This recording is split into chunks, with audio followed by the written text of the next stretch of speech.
Welcome back to dinanddaf, where we conceptualize halakha based on a particular case study. I'm Elana Stein Hain, and I'm so excited to be doing our first sugya in Bava Metzia. And we actually are going to open our dinanddaf series on Bava Metzia with the opening mishnah of Bava Metzia.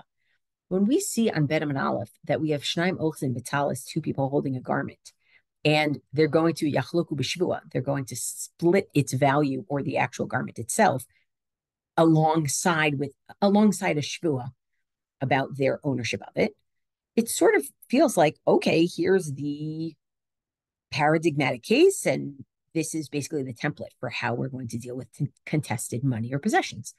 But the truth is, when we look in other places in Shas, we have other examples of contested money or possessions, and it's resolved differently. It's not yachloku b'shvua, it's other ways. So what I want to do today is I want to spend a little bit of time thinking about the range of options of how to deal with contested possessions. And actually, more importantly than what the range of options are, what are the variables that determine when you would paskin like X and when you would paskin like that, like Y, when Beit Din would force, let's say, a split of the value or of the object, or when Beit Din would say, I don't want to give it away, but when Beit Din would say, you know what, solve it among yourselves, whoever's stronger is going to win. So I want to think about what those variables are, because those variables also tell us something about both what ownership means, is about, how it's proven, and also a little bit about what Beit Din's function is in situations like this. So let's get started by looking at three different ways that in three different cases, Chazal suggest managing a dispute over funds. I just have to share my screen. Give me 1 second. Okay, Yofi. Let's take a look. So first we have what we think of as our classic case, only because it's the beginning, which is Bava Metzia, Ben Amad Aleph, Shnaim Ochzin Betali. Two people are holding a garment. Zeomer Ani Mitzatia. This one says, I found it. Zeomer Ani Mitzatia. The other one says, I found it. Zeomer Kula Shali. Zeomer Kula Shali. Each one contests that the whole thing belongs to them. One should take a shvua that they own at least half. And the other one will take a shvua that they own at least half, and they're going to split it. Beautiful, simple case. But now take a look at Bava Batra Lamadal and Bet, where similar situation and the psak is different. Hahu Arba, there's a boat. Tahavu Minsu ala Beitre, two people were arguing over it. Hayamar Didihi, one of them said, it's mine. Hayamar Didihi, the other one said, no, it's mine. Sounds a lot like the Talis case. Atachad Minay Lebeidina, and one of them came to the Beit Din, Va'amar, and said, Tifsua ad maitina sahadi didihi. Do me a favor, not do me a favor, but do the right thing. Seize the boat until I'm able to bring Adim who say that it's mine. So the question is, tafsinan or lo tafsinan? Should the Beit Din actually seize the boat, take charge of the boat and not let anybody take it and wait for the Adim? Rav Huna Mar Tafsinan, Rav Huna says, yes, they should, right? Like hold it in escrow, I guess. I don't know if that's the right word. Rav Yehuda Mar Lo Tafsinan. Rav Yehuda says, no, they should not do that. Okay, let's continue. This is Ki'ilu now a story.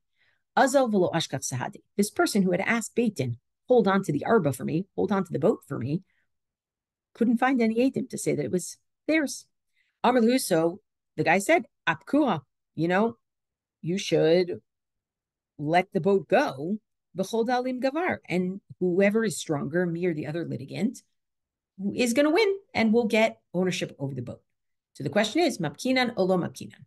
Should Beit Din, once it has seized the object, should they actually, sort of leave it out there for these two litigants to duke it out?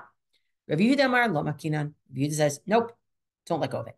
Rav Papa Amar mapkinan. Rav Papa says, yes, let go of it and let them fight over it. And here's the halakha, lo tafsinan, Beit Din does not take it in the first place. In the case of this arba, in the case of this boat, where they're arguing over, this is mine. No, this is mine. In this case, we don't say achloku, we don't say sell the boat. and split its value. Instead, we say Beit Din is not going to interfere. Lo tafsinan, they're not going to take the boat into Beit Din's possession. But if they did, lo mapkina, they're not going to let it out. But the point is, the basic psak is Beit Din is just going to let them duke it out. Kol dalim gavar. Let them duke it out. What? How come in the Talis case, it's split it with a shvua, and in this case, it's, let the best claimant win, but outside of court. And then I have a third example for you. The third example comes from a mishnah later in Bava Metzia, which is people use a third party to hold on to their money for them. Shnayim sheifkidu etzel echad, two people who deposited their money with a third party. Zemaneh v'zematayim, one of them deposited 100 dinars, a maneh. The other deposited 200 dinars. Ze omer sheli matayim, v'ze omer sheli matayim. One claimant says, I'm the one who put in the $200 deposit. And the other one says, no, I'm the one who put in the $200 deposit. So essentially, they're arguing over that extra $100, right? Because they each at least put in $100. It's just a question of that third $100. So what do we say? Noten lazemene, v'lazemene, v'ashar yehemunach, ad she'yavo aliyah. Each one gets 100 dinar, and that last 100 is going to stay in escrow, right? Rabbi Yossi disagrees. He actually wants all of it to stay in escrow because it will get the one who's lying to admit that they're lying in order to get back at least 100 zuz of theirs, or 100 dinars of theirs, excuse me. So it's kind of interesting that in this case, they both say this last $100 is mine. And we don't say split it. And we don't say, here, I'm going to throw it out there, fight over it. Instead, we say, keep it in escrow until Eliyahu Hanavi comes and can clarify this for us. So what is it that determines why we do half in one case, why we do kol dalim gavar in another case, whoever strongest wins, and why we do Yehei Munach Ad She'yavo Eliyahu in a third case?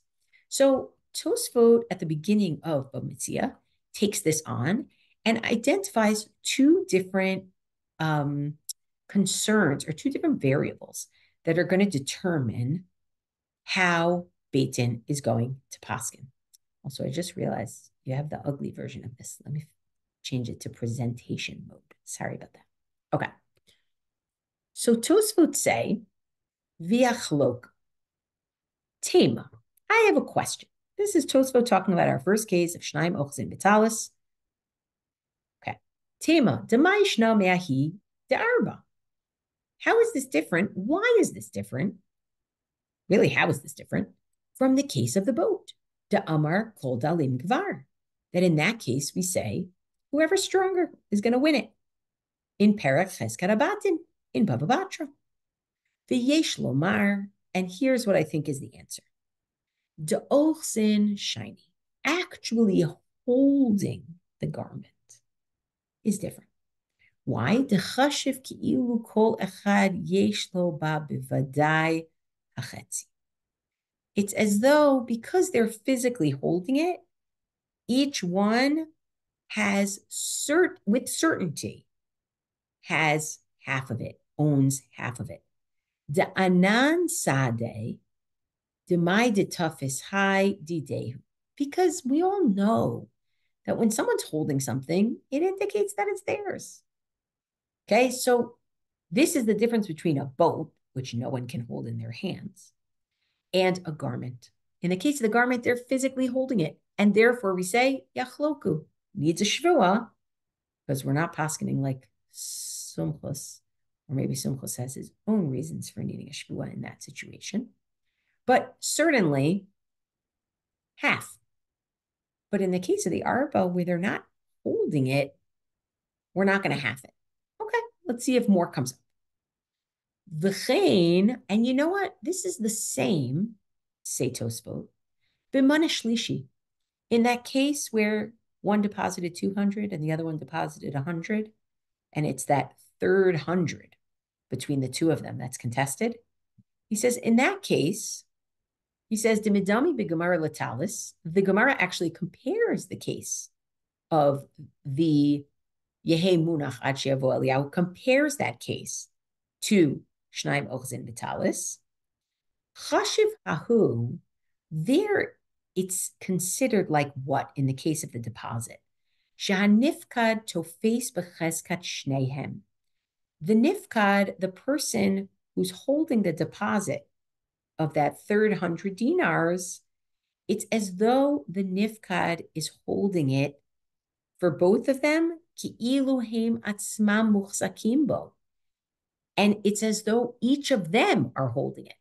Well, if each of them are holding it, then why don't we split it in half, that third 100? Well, let's see. Lekach mishane, that's why the Gemara explains there, Dehatam vadai dechad minayhu, that in that case, there's another concern, which is we know that that third 100 dinar is definitely only belongs to one of them. How are you going to say split it? Yes, it's true. The fact that it's in the hands of a third party, it's as though that third party is holding it for both of them. And then it's as though they're each holding half of it, like in the Talis case. But the truth is, we know that the all 100 belongs to one of them and not the other. So, ve'ein hachaluka yechola liyot emet. It's not going to be a true verdict. It can't be true to life if you split it in half, right? So he says, ulakach yehi munach, and that's why it should be left there. So we have three cases. The case of the talis shnaim ochzin b'talis, and we say they're both physically holding it. It's like vade they own chetzi. That's why, because when people hold things, we assume they belong to them. The case of the arba, the case of the boat, they're not holding it. So Beit Din says, let the best person win. The case of this one deposited $200 and this one deposited $100, and they're both claiming they deposited $200. Yes, it's true that that last 100, it's as though it's in both of their hands because it's in the third party's hands. But to split it 50-50, nobody's claiming that they put in 150. That last $100 belongs to only one of them. So what Tos would have done if they've surfaced for us two different variables that matter here. One is physical muhzakut, holding something, indicates possession. And the other is it possible that the chalukah is true? Because if it's not possible that the chalukah is true, we don't want to split it in half, even if both of them are holding it. So in the Talis case, how do I know that it's possible that they each have half? Well, take a look. Aval talis de'ika lememar, but concerning a talit or concerning a garment of any kind, where it's possible to say ditarvayuhu, that it belongs to both of them, because it's a metzia, it's something they found. Maybe they literally found it at the same time. In that case, yachlok, because the chalukah, because the halving can be true, we split it, right? And then Tosfot adds another example. Similar to a Gemara on Zayin Amud Aleph, where two people are holding a shtar, mishum d'shneim adukim bo, because they're both holding it. It's possible that they really each do get half of what's in that shtar. It's possible that one of them has already paid the other one half of what the contract, the shtar, is asking for. But uvemaneh, but in the case of depositing 100 dinars, ain't derech sheyakne lo hachetzi acharei shehu biyad chavero. It's not the usual way that, like, I deposited money and then I say to somebody else, oh, half of my money that's in the deposit, you can have. Like, that's not a normal way to do business. I'm not like, oh, my stuff is in the bank, you can have half of it, right? Like, what you would do is you would withdraw it from that third party and then give them money. So to say, oh, maybe when we each gave money to that third party, what happened was I gave 200 dinar, you gave 100 dinar, but once the money was already in the hand of the nifkad, I said to you, by the way, I want you to have 50 of those dinar. Unlikely, right? So the chalukah ain't יכולה להיות emet, right? Aval be'arba. Now let's get back to our boat because I get it, meaning I understand. We don't know what to do with that, the third 100 dinars. Got it. It's as though they're both holding it, but at the same time, chalukah it can't be true, right? Talis, I get it. It could be true that they both own it and they're physically holding it. What about this arba situation? I understand they're not holding it, but why kol dalim gavar? So aval ba'arba, in the boat situation, even though it is possible that the boat is co-owned by them, because they're not holding it, havedina kol da'alim gavar. We say, may the strongest claimant, physically strong it could be, claimant win, right? So there's something about the fact that you need both muhzakut, physical holding, and you need chalukah yichola liot emet. And you need the possibility of the division of the object to actually comport to reality that you both own something, right? Now, what I find interesting about this is that muhzakut feels like it's teaching us about possession, and chalukah yichola liot emet feels like it's teaching us about the laws of Beit Din, right? They don't want to do a chalukah that can't be true. This is not like we're trying to do a compromise. We're trying to do a pshara. We're actually trying to get to the truth here, right? So that's important to note, that two people come and they contest something. Beit Din is not just like, okay, you can have half because you contest each other's claims. That's not what we're looking to do here. We're actually looking to figure out the truth. Now, it's possible that people could talk about muhzakut as something that is a tool of Beit Din to figure out what the truth is, right? It's like a birur, like it makes it clear that you own it. It's evidentiary, you might say. But it is interesting. You could possibly look at these two things as kind of a separate piece. Tosfot goes on to say something that I think we're going to, let's do the next part of Tosfot. So this all seemed to be working according to Rabbanan, okay? Who Rabbanan usually are hamotzi mechaver alav haraya, right? So when they're both holding it, they're both muhzakim on it.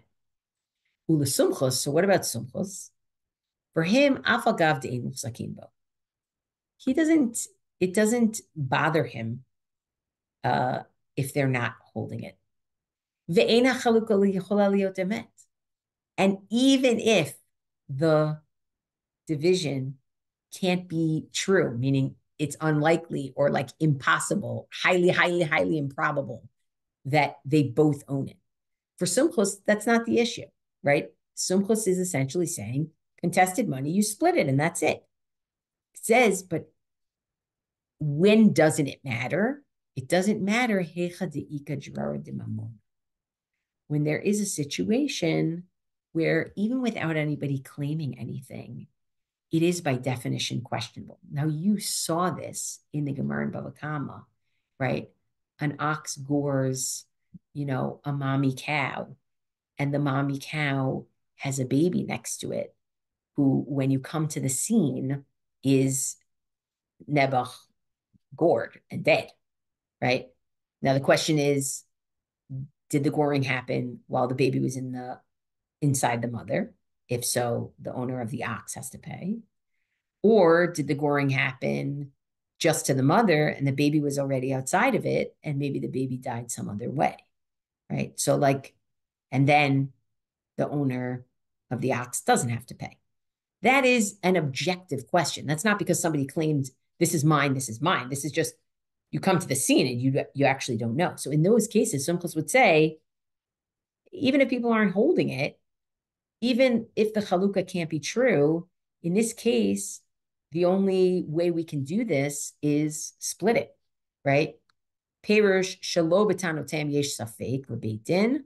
explaining what Drara de Mamona is, that without their ta'anot, without their claims, there's a suffix for Beit Din, yachloku, they're going to split. Okay? So it's interesting to see, Sumchos's yachloku of Drara de Mamona, where they're not even holding it. It doesn't even have to be emet. And, Rabbanan's yachloku of, we assume that because you're mochzak on it, you're holding it, it belongs to you, and therefore, right, and the chalukah yechola liot emet. So in both cases, whether the Drara de Mamona case for Sumchos or some of these other cases for Rabbanan, it's going to be a half, but these are coming from very different places, and therefore the variables are very, very different. For Sumchos, the variable here is Drara de Mamona, just having there to be a question, even without your tainas, even without the claims of the two litigants. Okay. I also want to show you the Ri Migash. Now, the Ri Migash, this is like, I don't know, maybe it's an incredibly comprehensive umbrella that he gives us of different situations and how we poskin in different situations, right? Tosfot have just taken us on 3 cases, the talis, the arba, and the, mea zuz, the extra mea dinar, the maneh, that's what I should say, and the maneh. The Ri Migash is going to go a little bit less, just about cases and a little bit more giving us categories, which I think is helpful. So the Ri Migash is on Bava Metzia on the Kol Dalim Gavar case, the case of the boat, where we say whoever's strongest can take it. So he says, Machavarta dehaidina dechol midi de minsu ale beitrei hayamar didihu v'hayamar didihu. He says, here's what's clear. The rule that anything that people are fighting over, and one says this is mine, and the other one says this is mine,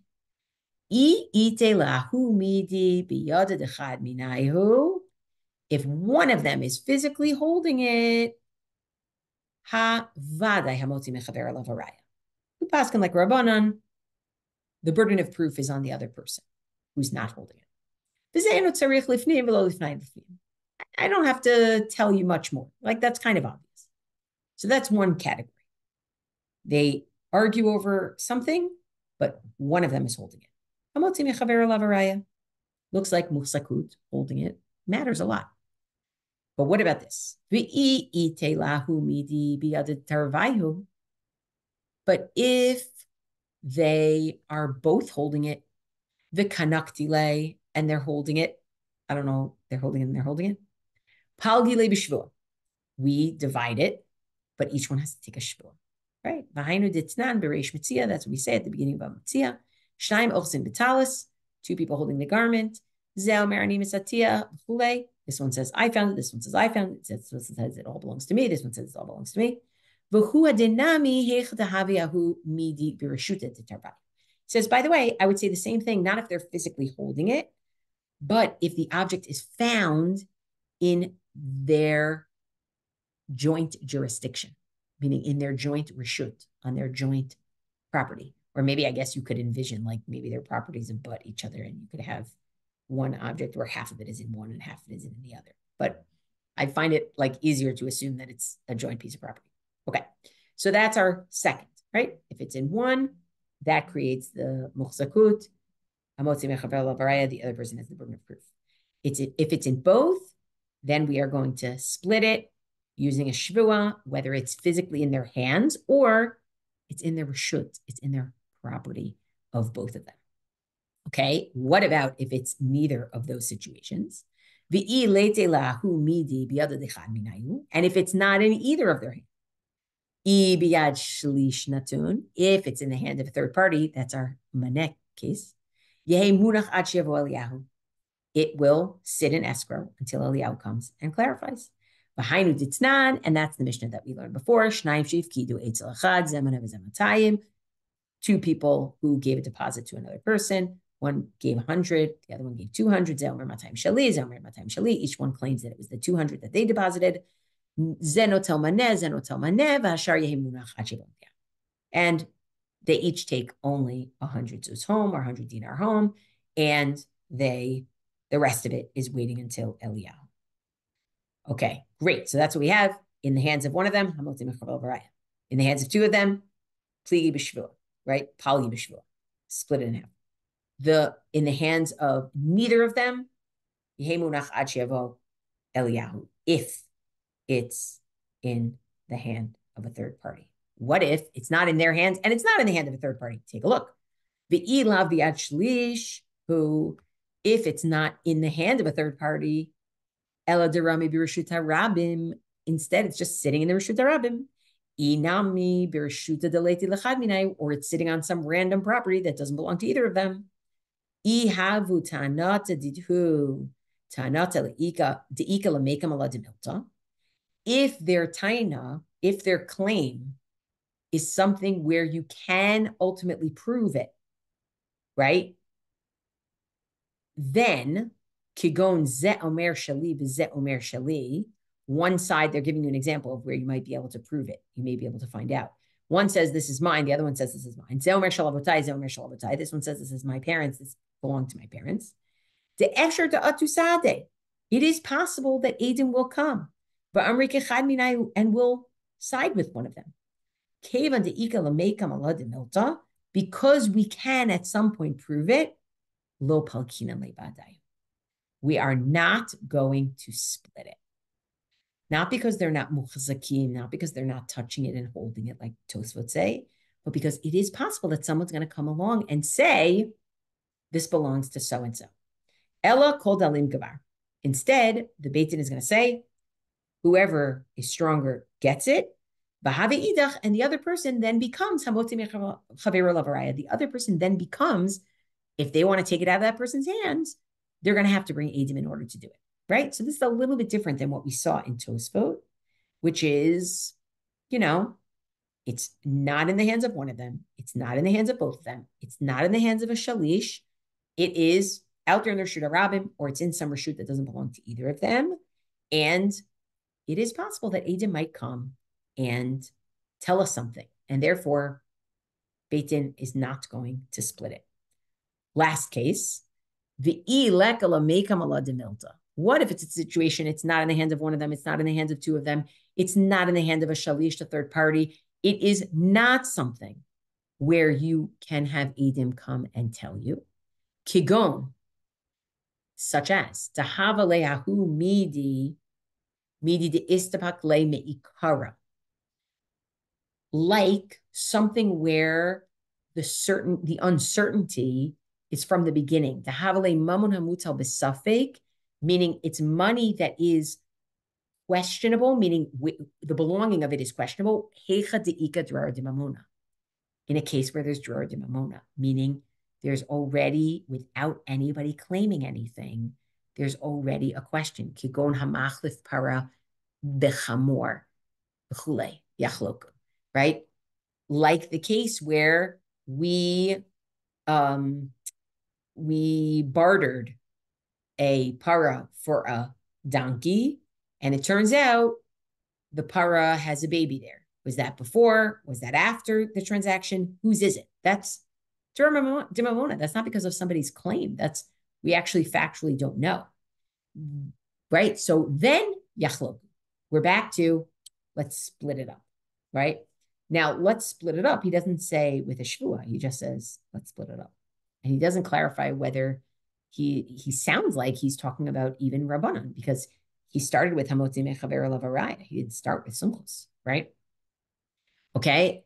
And lastly, okay, we have a situation. It's not in the hand of one of them. It's not in the hands of two of them. It's not in the hands of a shalish. It's not something where you have Edom who are going to be able to tell you about it, right? And it's not something where there's drar de mamona. There's not something where it's already a suffix, mine ube, within itself. And when there is no drar de mamona, kigon bet shtarot hayotzin biyom echad, like two shtarot that have the same date, we say shuda de daini kishmuel. There, we're going to follow the discretion of the judges. Tekai Milan kishmuel. I assume this probably said at some point. Tekai Milan Kishmuel Idine. I'm not sure, but I'm going to have to look it up. But either way, it's going to be at the discretion of the judges. So here you have a really broad spectrum that the Rimigash has given you of categorizing how we determine, and he has added some variables, right? From Tosfot, we already had the variables of muhzakut, meaning somebody physically holding it in this situation. We already had the variable of what's possible to be true, what's a possible verdict that's true and what's not, right? And we also already had the variable of Dror de Mamona, which comes right from the Gemara. But the Rimigash gave us a few other things to think about. He gave us the question of, is it possible that Adam might come and tell us something about this situation? And that is something that stands in contrast. It seems like, I'm not going to say contrast. Say that's something that seems to be independent of like, hachaluka yechola liot emet or not. It's more like, let's wait.